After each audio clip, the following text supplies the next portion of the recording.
প্রিয়জনদের সঙ্গে ঈদ উদযাপনের জন্য রাজধানী ছাড়ছে মানুষ। সকাল থেকে বাস টার্মিনাল, ট্রেন স্টেশনে ঘরমুখো যাত্রীদের ভিড়।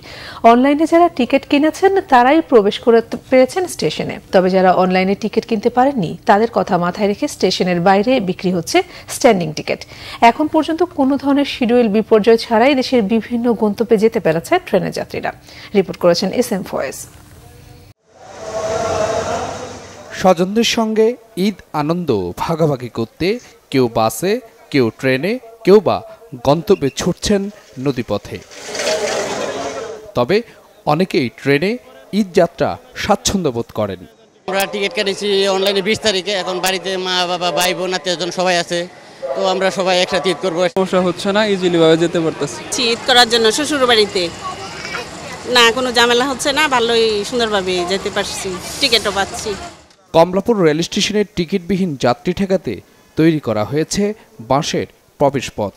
টিকিট চেকার ও নিরাপত্তা বাহিনীর ঘেরাটোপ পেরিয়েই প্রবেশ করতে হচ্ছে যাত্রীদের। যাত্রাপথে ভোগান্তি এড়াতেই রেলপথ বেছে নেয়া বলছেন ট্রেনের যাত্রীরা।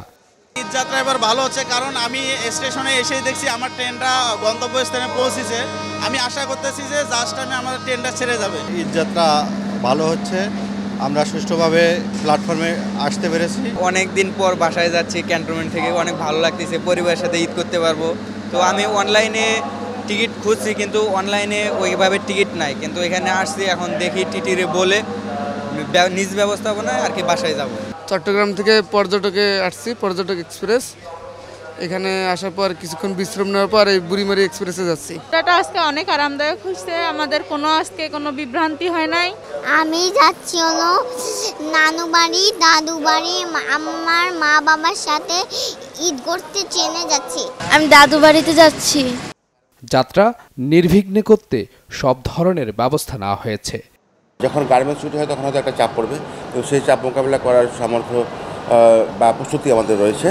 আপনারা জানেন যে আমাদের বাংলাদেশ রেলওয়ে নিজস্ব নিরাপত্তা বাহিনী, RNB, GRP, পাশাপাশি DMP, police, aviation battalion, RAB এবং APBN সমস্ত এনফোর্সমেন্ট বাহিনীগুলো সকল সদস্যরা আমরা সহযোগিতা চেয়েছি। আশা করছি আর একদিন বাকি, দুদিন, ইনশাআল্লাহ দুদিনও আমরা যথাসময়ে নিরাপদে স্বাচ্ছন্দ্যে যাত্রী সাধারণকে বাড়ি পৌঁছাতে পারবো।